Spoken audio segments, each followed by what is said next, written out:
প্রায় 4 দশকের দ্বিদলীয় বৃত্ত থেকে বেরিয়ে রাজনীতি এখন নতুন মেরুকরণে, যেখানে বিএনপির একসময়ের জোটসঙ্গী জামায়াত আসছে নির্বাচনে তারাই প্রধান প্রতিদ্বন্দ্বী। রাজনৈতিক বিশ্লেষকরা এই মেরুকরণকে সম্ভাবনা হিসেবে দেখছেন। সেই সাথে তারা বলছেন, নির্বাচিত হয়ে যারাই সরকার গঠন করুক তাদের জবাবদিহিতায় থাকবে শক্ত বিরোধী দল। বাংলাদেশের রাজনীতিতে বহু দল মত পথ থাকলেও গত 4 দশকের রাজনীতিতে চালকের আসনে ছিলেন দুই নেত্রী। ফ্যাসিবাদী শাসনের ফল হিসেবে ব্যাপক জনরোষের মুখে দেশ ছেড়ে পালিয়েছেন শেখ হাসিনা। অন্যদিকে জনগণের ভালোবাসা নিয়ে পৃথিবী থেকে বিদায় নিয়েছেন বেগম খালেদা জিয়া। ফলে রাজনীতিতে ঘটছে নতুন এক মেরুকরণ, যেখানে দ্বিতীয় প্রজন্মের হাতে বড় দলের নেতৃত্ব, আর প্রধান প্রতিপক্ষের কাতারে যুক্ত হচ্ছে নতুন নাম। নৌকা না থাকায় এবার ধানের শীষের সাথে প্রতিদ্বন্দ্বিতায় দাঁড়িপাল্লা, যার সঙ্গে এনসিপির শাপলাকলি। তবে বিশ্লেষকরা বলছেন, গণঅভ্যুত্থান পরবর্তী রাজনীতিতে নতুন মেরুকরণ অনিবার্য ছিল, তা এখন আরও স্পষ্ট। সানশাইন আটা ময়দা সুজি, ভালোবাসায় তৈরি। যে জামাত ইসলামকে কেন্দ্র করে ডানপন্থী একটা ফোরাম তৈরি হয়েছে, যেটা যে বিএনপির যে মধ্য ডানপন্থী যে ফোরামটা ছিল সেটাকে এক ধরনের চ্যালেঞ্জ করতেছে। এই মেরুকরণটা যদি দাঁড়িয়ে যায় তাহলে আমি মনে করি যে বাংলাদেশে আরেকটা নতুন রাজনৈতিক প্রতিদ্বন্দ্বিতাপূর্ণ পরিবেশ তৈরি হবে।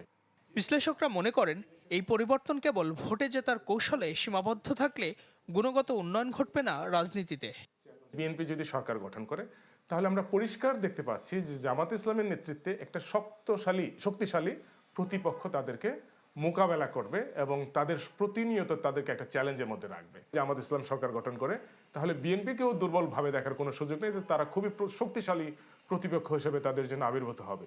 চেক অ্যান্ড ব্যালেন্সের মধ্যে দিয়ে রাজনীতি বিকশিত হয়, কারণ সেই ধরনের পরিস্থিতিতে রাজনৈতিক দলগুলোকে সব সময় জনকল্যাণের কথা বলতে হবে। খালেদা জিয়া শেখ হাসিনার সময় দেখেছি, এখনও তার কিন্তু সে প্রবণতা এখনও আছে। এখনও দেশের জনগণকে বিভক্তিকরণের একটা প্রয়াস রয়েছে। এই যে অসহনশীল রাজনৈতিক পরিবেশ একটা অন্যতম চ্যালেঞ্জ এবং একটা সমস্যা। তারা বলছেন, ক্ষমতাসীন ও বিরোধী দলের ভেতরে গণতন্ত্র ও জবাবদিহিতার চিরায়ত সংকট উত্তরাতে উদ্যোগ নিতে হবে তাদের শীর্ষ নেতৃত্বকেই।